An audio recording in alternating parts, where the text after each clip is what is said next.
Les positions sont toujours conciliables. L'histoire est faite de séparation et de retrouvailles. De séparations quelquefois très douloureuses, qui ont abouti certainement quelquefois à des guerres et tout, et de retrouvailles. C'est maintenant, c'est dans 10 ans, c'est dans 100 ans, Dieu seul sait. Mais, d'abord sur la médiation, je pense que le président Faye a fait ce qu'il a fait de bonne volonté. Beaucoup de gens, même dans l'opinion publique, une certaine opinion publique, pas tout le monde dans les pays frères de l'AES, dès lors que le président Diomaye a été désigné médiateur, ont immédiatement voulu l'associer ou alors lui imputer une responsabilité dans ce qui s'est fait. Je rappelle que tout ça ne nous avait pas trouvé, nous, au pouvoir.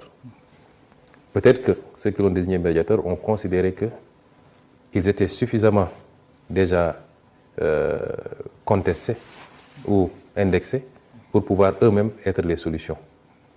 Et c'est pourquoi ils ont considéré que le Sénégal, qui venait d'accéder au pouvoir avec une certaine vigilité, pouvait peut-être réussir là où ils ont réussi.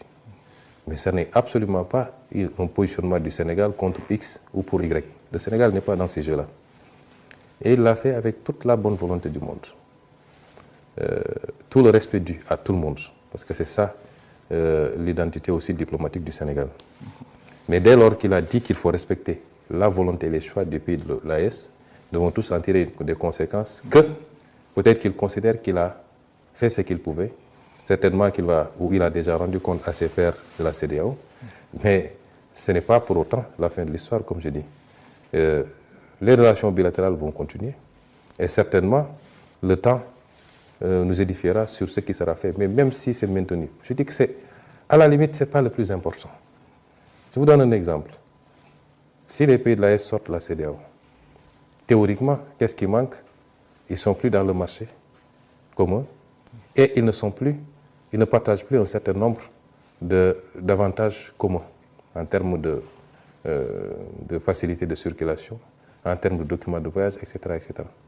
Mais fondamentalement, la ZLECAf, que nous avons tous ratifiée, offre exactement les mêmes avantages dans l'espace africain, beaucoup plus large. Et ce qui est indexé ici, dans le cas de la CEDEAO, c'est particulièrement la dimension politique de la CEDEAO. La dimension politique.